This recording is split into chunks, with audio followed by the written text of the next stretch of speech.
Hello, I'm Sam from Jessup Says. The focus of my channel is to share and educate on how to buy less, buy better.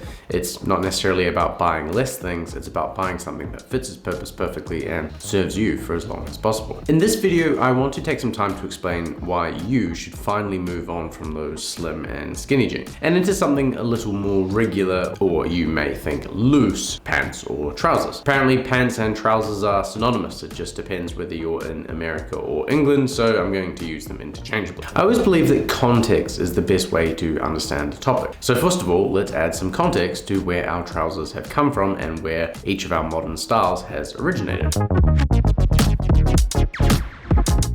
For me, I think it's best to go back to the 1900s in terms of modern fashion. Back then, trousers were typically made from heavy fabrics like wool and were very high-waisted with a very straight leg cut. These pants were practical and comfortable, and they were the style for the everyday working man. As we moved into the 1920s, we saw a shift towards a more fitted and streamlined look, with materials like flannel and tweed becoming more popular as opposed to the wool. Pants were often worn with suspenders and paired with a matching suit jacket for a sharp and put together look. By the 1930s, the wide leg pant had made its debut. It was often pleated with high waist. It was meant to be more relaxed, was also very sophisticated. The pants were commonly made from, again, wool, sometimes cotton and linen, and they were often paired with a button-up shirt or a classic sweater vest. This trend continued into the 1940s with many military uniforms featuring a wider leg pant to allow for ease of movement. Again, wool was a popular fabric choice of the time, along with things like corduroy and twill. In the 1950s and 60s, we saw a shift towards a slimmer, more tapered look once again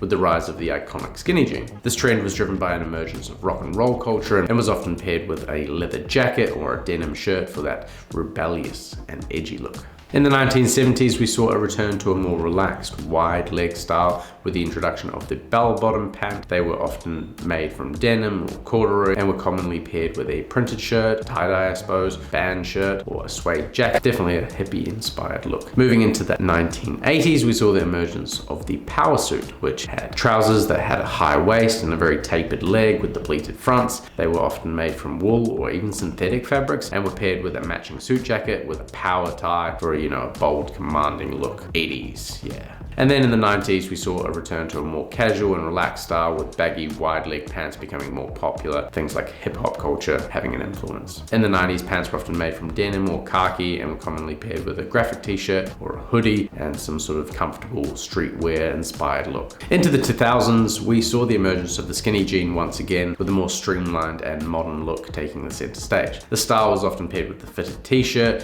and even a blazer for the more fashion forward look of the time. In the 2010s, we saw the rise of the jogger pant, which was basically a hybrid between a sweatpant and a trouser, and these things had, a tapered leg with an elasticated waistband. Style was often made from lightweight materials like cotton or polyester or some sort of synthetic blend, and it was often paired with a hoodie or a bomber jacket for that sort of stylish, athletic look. That became popular throughout the 2010s. As for 2020, we've seen the resurgence of the wide leg pant once again. The style is often paired with a fitted t-shirt or a button-up or a relaxed and modern look. Now, it's quite interesting when you lay it all out like that and see the style evolve over time. Seeing what things remained and what things left throughout the years and seeing the literally cyclical nature of fashion. It's almost like each decade the brands go, and now switch, and switch, and switch.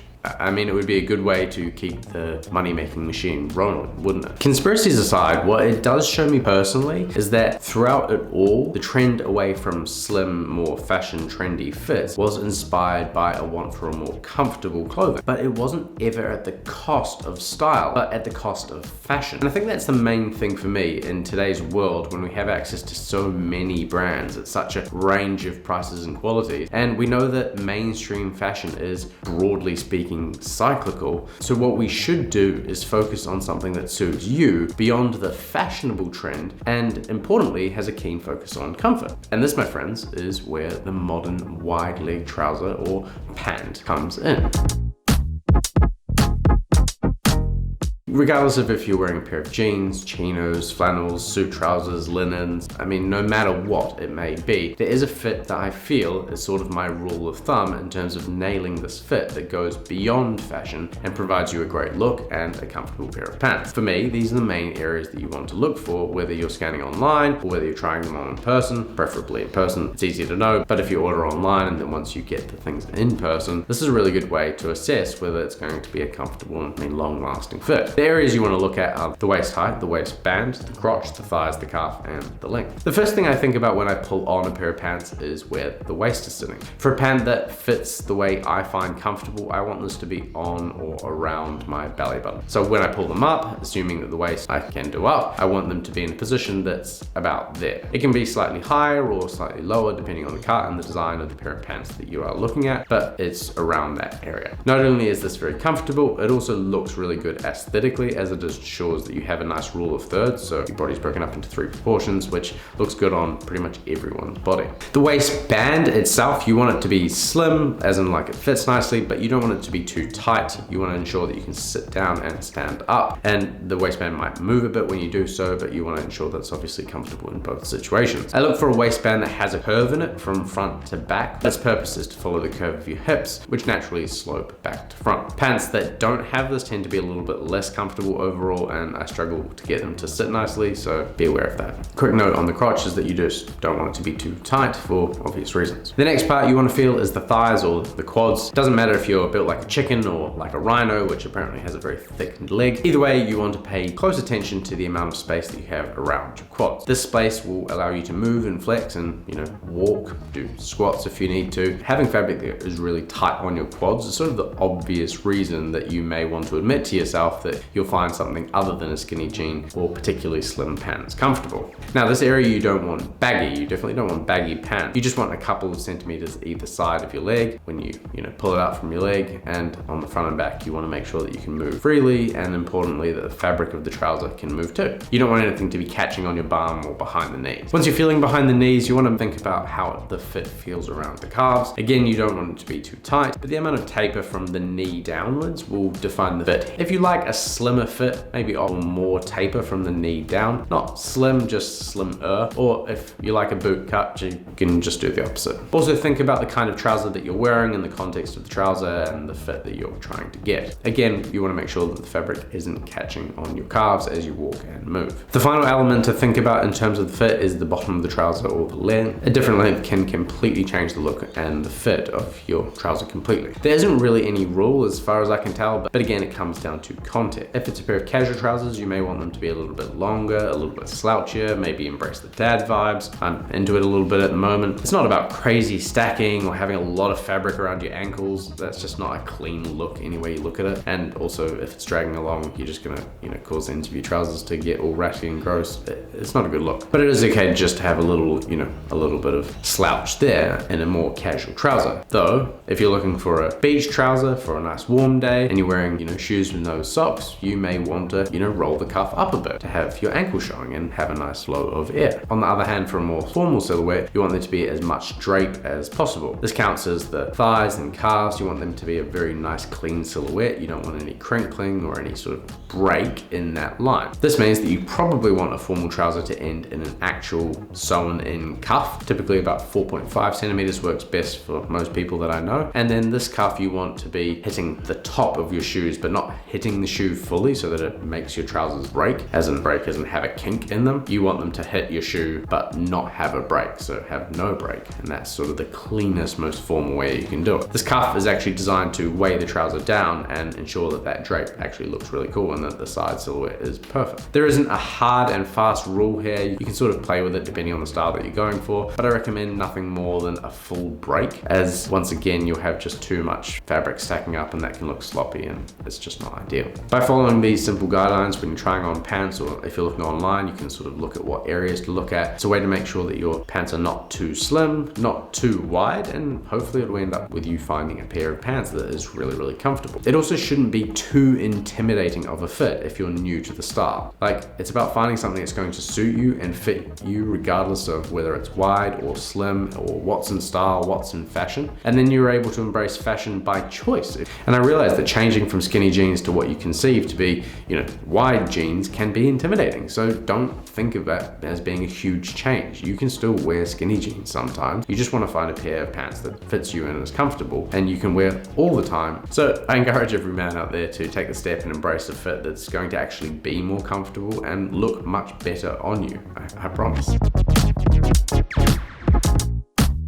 Hopefully by now you're like, okay, I'm convinced. This seems like it might be somewhat of an okay, maybe decent-ish idea that maybe one day I'll consider. Good, that's pretty much all I can ask. And now you're thinking, so let me show you some examples of pants that I have that you can see this fit in action. Starting off with a casual fit, let's look at jeans. I always talk about my JE19s from Informale, so this time I thought it might be nice to talk about my pair from Rebato. This pair and the chinos that we'll talk about in a moment have just been through a wash together. I did them on 30 degrees and then they air dried, and then they were lightly ironed before making the following fit description, so you know what state they are in. So when I first pull them on and do them up, the button sits just about a thumb or about a thumb and a bit's width below my belly button, and then if you follow the waistband around, you can clearly see that there is definitely a slope from back to front to accommodate the glutes, and yeah, it's a very nice comfortable fit. The crotch on these is sort of the biggest issue with the fit, or the benefit depending on your take. They always seem to bunch up a little bit around here. It's not uncomfortable, but it can be a bit visually odd.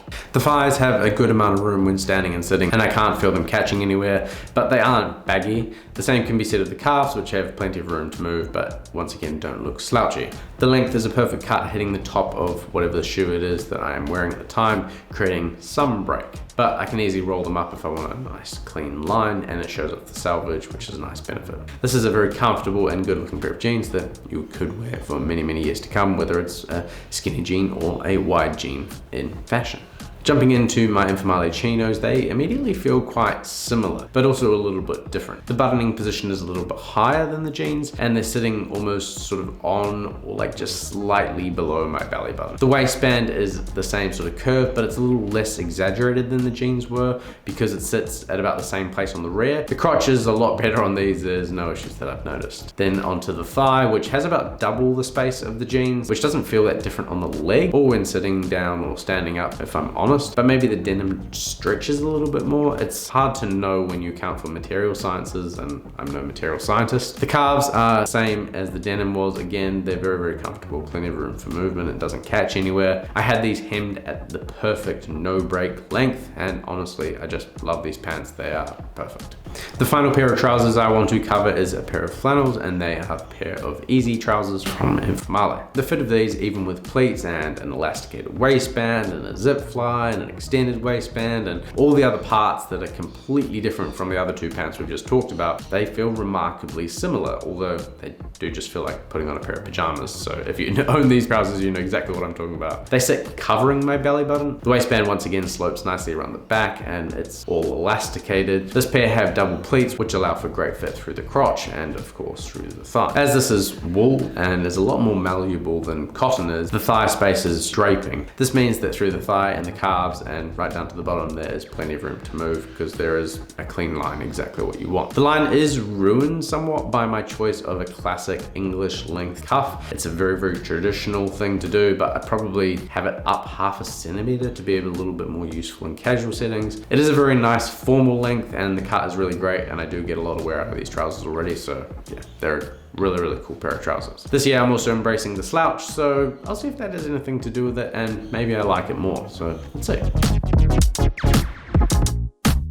And there you have it, my guide to why wider leg pants and trousers are better, or maybe it could be named a way to find better fitting pants. I'm not really sure either way. Hopefully now you're not only tempted and convinced, you now understand exactly what to look for and how to assess if the pants fit once you get them and when you get them on your legs. Hopefully you're able to embrace the comfort and embrace getting feeling back in your legs once you peel those skinny jeans off for the very last time. Well, maybe you can buy a pair in the future. I think skinny pants or skinny jeans have had their moment in the sun, but it's time for us once again to return the cycle back and bring comfort back in style. Thanks very much for watching. Links are in the description as always. Look forward to seeing you guys in the next one. Cheers.